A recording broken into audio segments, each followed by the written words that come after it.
All right, so this car is a 2022 CT4-V Blackwing, 10-speed automatic, and this customer came to us with a problem. The car had been E-tuned, was making decent power on the E-tune. Whenever it was shifting, or well, randomly when shifting, it would end up misfiring only on one cylinder after the shift for some reason. So we went through, and of course on these cars you can't download the tune that's already in the car, so we had to start from scratch on it. We got a tune in it that met or exceeded the power output that the E-tune was doing.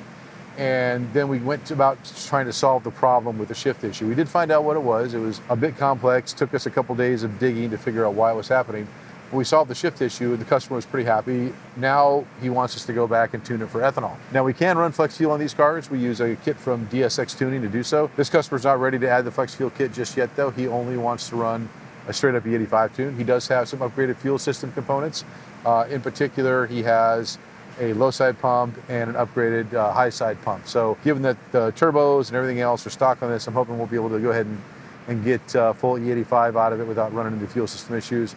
If we do, we'll have to back the boost down a little bit, but the car was around 575 before at about 18 pounds of boost. So our first step is going to be to leave everything else alone. We retested the car from the last time it was in, made 3 consecutive passes in very hot temperatures. We're at about 102 degrees in the shop right now.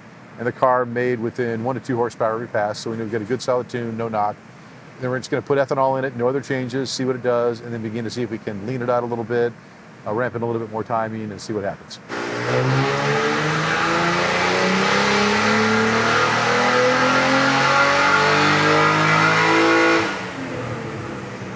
All right, very nice. So again, no timing changes, just more fuel, and we picked up about 10 horsepower.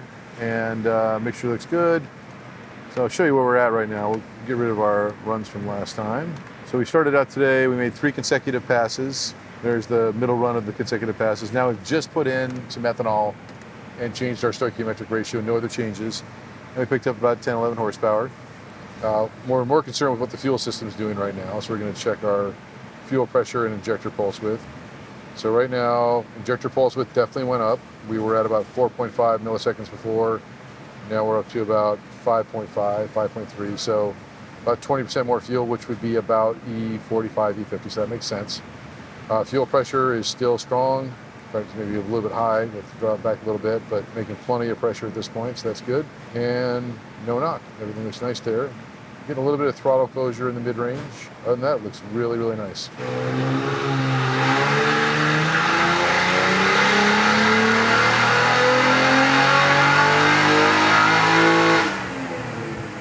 Very nice, even more power now, down below and up top. So even though we haven't changed anything, we still have a little bit of throttle closure between 3 and 4.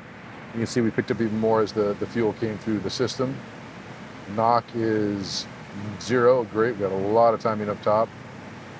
Good timing in the mid-range. Oh, sorry, we did have one little knock event at 5 to give you some leftover noise. We have some leftover knock learn factor down low, so we'll get rid of that with a full reset. But other than that, things look really, really good right now. So HPTuners is always developing these ECUs, always finding new things, sometimes with the help of other tuners that have dug through some things. So as we look through this year, we see there's some values that were not there before, so I'm just going to raise some of them up a little bit. They shouldn't matter, but we're going to see if it helps us at all. I actually made a mistake when I was discussing this car earlier. I was looking back through our files here. This owner actually runs this car on 100 octane race gas normally. So the benefits we're getting today are pretty much purely going to be from the cooling effect and the additional energy carried in the amount of ethanol we're injecting. Because we're really not going to need much more timing on ethanol versus 100 octane race gas. So we are putting in 1 degree. But we had already gained, it looks like 16, 17 horsepower just from going to E50. So that's pretty much just going to be a fuel and charge cooling benefit at that point. So this is going to be a little bit easier than we thought. We're going to make another run here on E50. Our fuel trims are actually a touch lean now, which is good. It means we need to add a little bit more on our fuel calculations. Make one more run on this, and then we'll put the rest of our ethanol in, hopefully get us up to about E60, 65, and see what she does. But I'm hopeful we're going to break 600 horsepower, no problem today.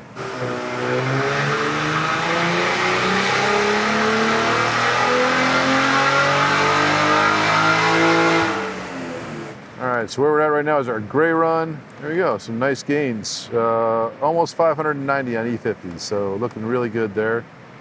Mixture is decent. You'll notice the mixture here is not very accurate. We're actually using the wide bands on the car for this one, so we're not really concerned with our wideband O2 placement of the tailpipe. Mainly using that just to see if we get a sudden drastic change in our mixture. Throttle closure did get better, which is nice, so we can play with it a little bit more. But we are still getting a little bit of throttle closure between 3 and 3,500, but after that, throttle's back up almost to full throttle now, so that's good. That's probably where some of those gains between 35 and 4 are coming from in the first place. So when we're checking our torque calculations, we always need to look at our virtual torque, and part of the process of checking virtual torque is you have to know what cam angles you're operating at so you can calculate the correct virtual torque map. So what we're looking right now is we're concerned with kind of that torque curve under 4,000, and we're running a lot of cam angle there, 20 to 24 degrees in the intake cam.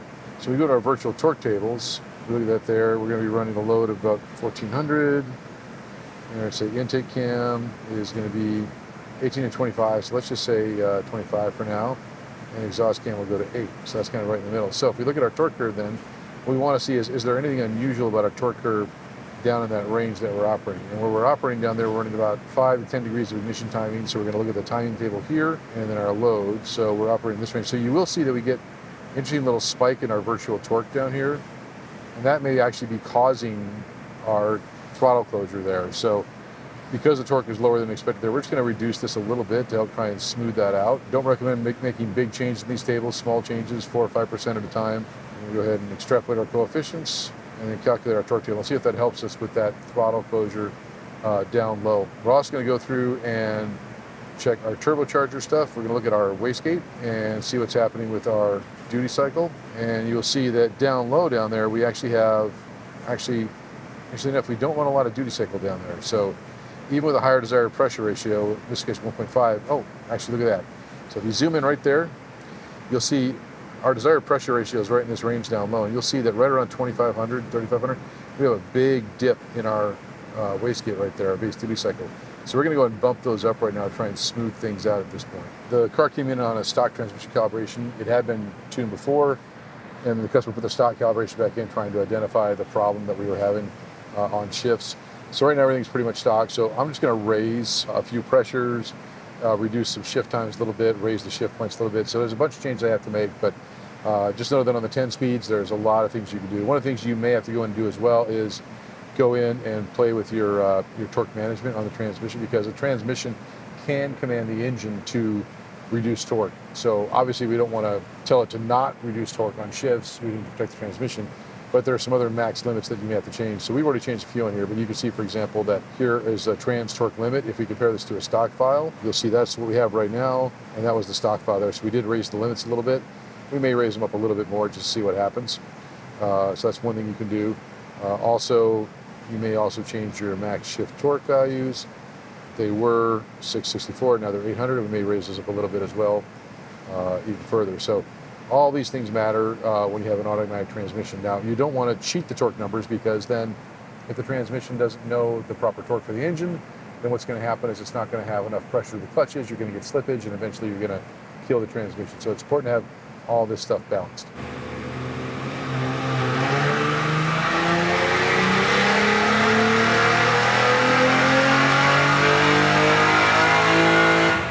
I think I actually made a mistake on one of my my map changes where I went the wrong direction on it. So I went back to it. You see we actually lost a little bit of torque under 4, so I'm reverting those changes. We gained from 45 to 6, which is nice. We're kind of topping out right there at 600.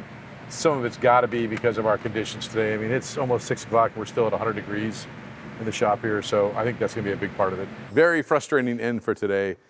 Multiple passes in the 595, 598 range.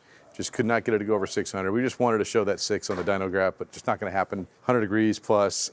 Car ran great though. I mean, super consistent, even though we didn't hit the 600 number.